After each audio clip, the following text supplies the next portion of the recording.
my husband has left me to take care of our newborn twins all by myself. Even when I was pregnant, he barely acknowledged how tough it was for me. Instead, he said something like this: "I've got to go on a business trip for a week soon." That's going to be tough. I'm already swamped with taking care of the twins. What can I do though? It's my job. I had a feeling then that my husband was hiding something. Sure enough, when I looked into it, I discovered he was betraying me. After seeing him off on his trip, I muttered to myself, "Hope you make it back safely." My name is Janice. I'm 36 years old, and I work from home. Right now, it's just my husband Thomas and me living in our apartment. Thomas is 5 years younger than me, and we met at our favorite cafe. We both had a love for reading. He seemed interested in a book I was reading and struck up a conversation one day. I really liked him. He was bright and friendly. Though he was younger than me, so I didn't initially see him as a romantic prospect, but he was forward about liking me and actively pursued me. Eventually, his persistence won me over, and we got married when I was 30. We've lived peacefully as a couple, never having any major arguments. But there was one thing bothering me. We were having trouble having a child. We started trying for a baby in our second year of marriage, but there were no signs of pregnancy. We went to the hospital together for fertility tests. Turns out, Thomas had no issues. It was me who had a condition that made it difficult to conceive. Undergoing fertility treatments was physically and mentally taxing, not to mention expensive and stressful. I started getting the brunt of Thomas's frustrations. Since I was part of the reason we couldn't have kids, I didn't resist him. Tired of the treatments, he suggested one day, "Why don't we just live as a couple, just two of us?" But I couldn't give up on having his child. "Please, just a little more cooperation. I really want a child with you. I'll give up if it doesn't happen before I turn 40. He reluctantly agreed to my desperate plea. So we continued the treatments, and I finally got pregnant, and it was twin girls, twice the joy. My parents, my friends, and in-laws were all thrilled about the pregnancy. I was over the moon. I was determined to raise these kids right. I hoped this would also improve my shaky relationship with my husband. I was daydreaming about spending time with him and our children. Childcare was new to me, but I thought I'd be fine since I had done some prep work. But taking care of twins was harder than I expected. I can only admit I underestimated it. Everyone says the real work starts after the baby is born, and they were right. Caring for twins is obviously twice the work. Feeding, diaper changes, baths, putting them to sleep, all needed for two. Feeding a single baby requires about 8 to 10 sessions, but with twins, it's 16 to 20. And they don't always want to feed at the same time. When I'm feeding one and the other starts crying and I attend to her, the first one gets upset. It's a constant cycle. Diaper changes aren't synced either. Sometimes one would soil their diaper in the middle of changing the others. This means more time spent getting fresh clothes and diapers ready. And then there's the spit up, sweat, frequent diaper leaks. I had to change their clothes often.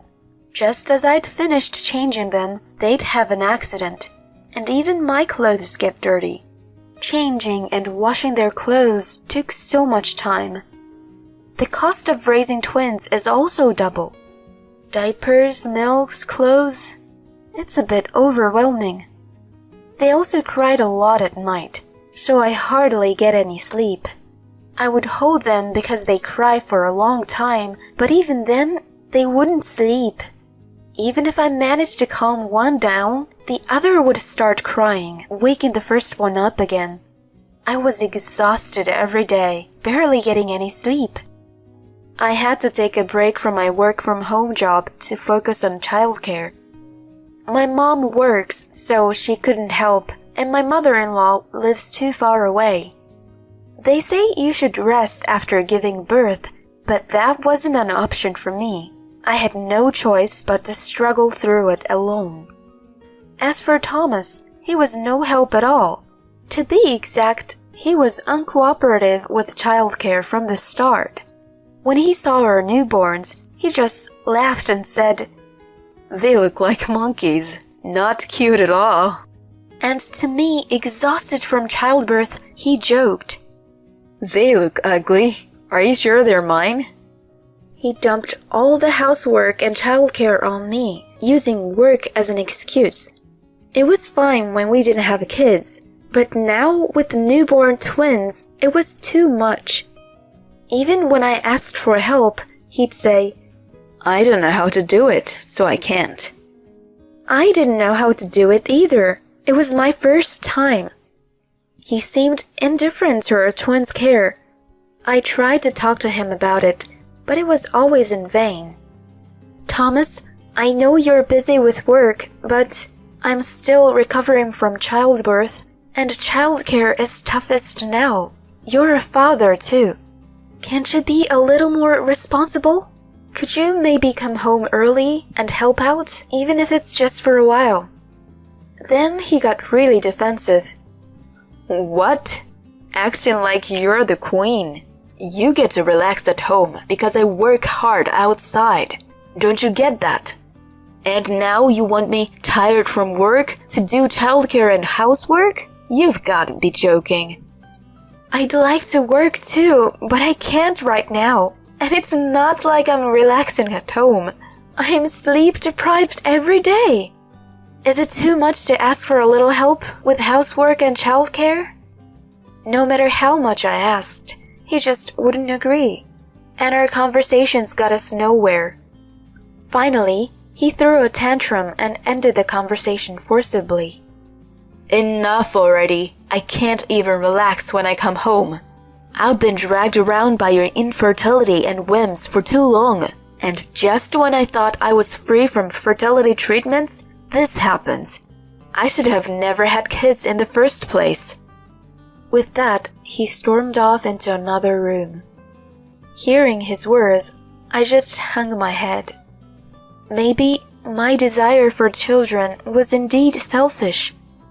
Thomas, unlike me, didn't desperately want children, and in hindsight was reluctant about fertility treatments. I remember him growing colder around the time my morning sickness got worse. If I neglected household chores or were bedridden due to illness, he would yell at me like a madman. Feeling guilty for dragging him into fertility treatments, I just silently endured his verbal abuse. I thought maybe things would change for the better once the kids were born, but instead, things just got worse. Our marriage quickly grew cold, and we started avoiding each other at home. Then one day, he dropped a bombshell. Despite being in the middle of caring for 1-week-old twins, he said he had to go on a week-long business trip. "It's an important job, so I can't mess it up. I'll be turning off my phone during the trip, so don't contact me, not even through WhatsApp or texts." "Can't someone else take your place? I am still recovering from childbirth and can't move around much. What am I supposed to do if something happens to the kids?" He wouldn't listen to my desperate pleas. "What? Don't be so needy. I have work. It can be helped." He dismissed my requests, using work as a shield, but I could tell he was lying. He might not realize it, but he rubs under his nose when he lies. It was just a woman's intuition, but I felt I couldn't overlook this lie about this business trip. In the past, I had ignored his minor lies about pinching pennies or saying he was going shopping when he was actually going out to drink. But this time was different. It concerned the care of our twins. What kind of lie he was telling this time? I knew confronting him then would only lead to more lies, so I pretended to give up on stopping his trip. In the meantime, until he left, I was busy investigating something. And I hit the jackpot. My intuition was right. He was hiding a huge secret. I'll never forgive him. I'll make sure he gets what he deserves. A few days later, Thomas, humming a tune and in high spirits, said to me as he was getting ready to leave, "All right, I'm off on my business trip." He was unusually cheerful for someone just going to work, but I didn't comment on it. "Have a good trip. Hope you make it back safely." Huh? Did you say something? No, nothing. Just be careful. Don't get into an accident. He didn't seem to hear my last words as he left the house, looking quite pleased with himself. He was blissfully unaware of the hell that awaited him. Enjoy yourself while you can, I thought to myself. He won't have that luxury when he comes back. I decided to prepare what would come after his return. I was looking forward to seeing his reaction in a week. A week passed and he came home, but instead of the upbeat mood he left in, he looked utterly exhausted, his face covered in bruises, his clothes dirty and disheveled. "I'm home. Oh man, I'm so tired. There's no place like home." "Oh my, what happened to your face? Look at those bruises." "Oh, I just fell, that's all." He was rubbing under his nose again, lying even at this point, unaware that I already knew the truth.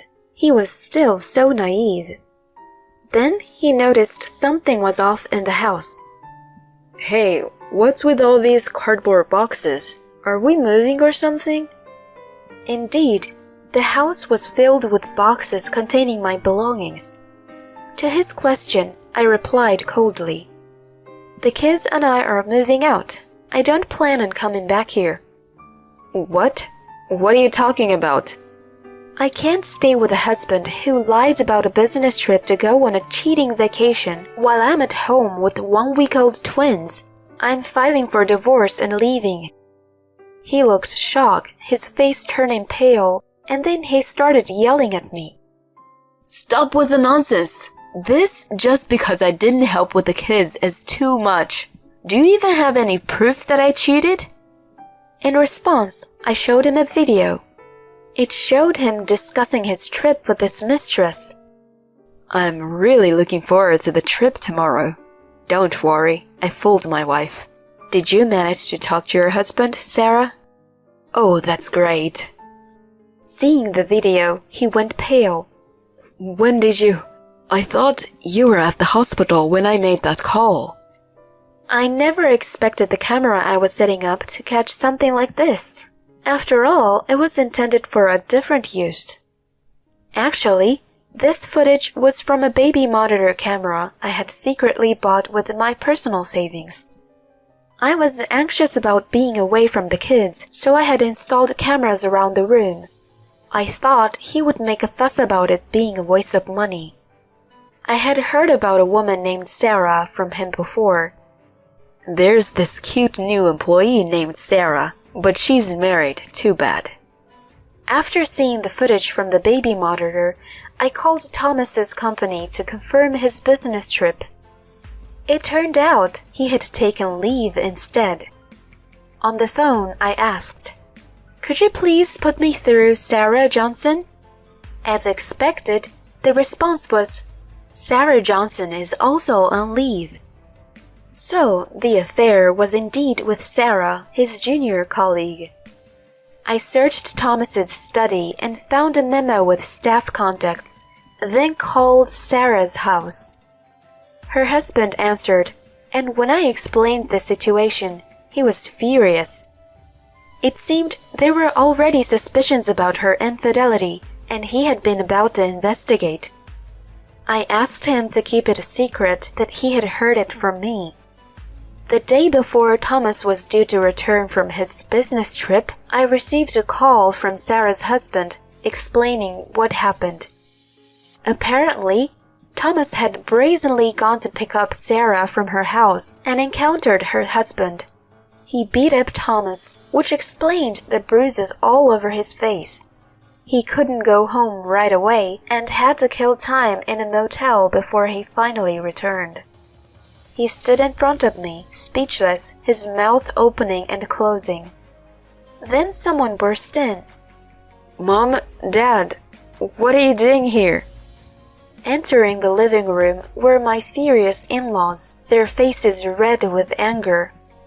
I had also informed them and shown them the baby monitor footage.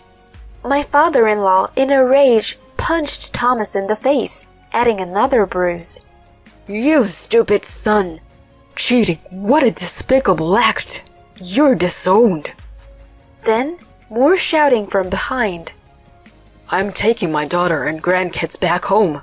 What a terrible man you are! Absolutely dreadful. Janice, you called your parents too? Actually, I had also called my parents to help with the move. My mother hugged the kids, glaring coldly at Thomas. My mother-in-law, tears in her eyes, slapped him and scolded. You stupid son! Surrounded by both sets of parents, his face was a sight to behold. Then I dropped another bombshell.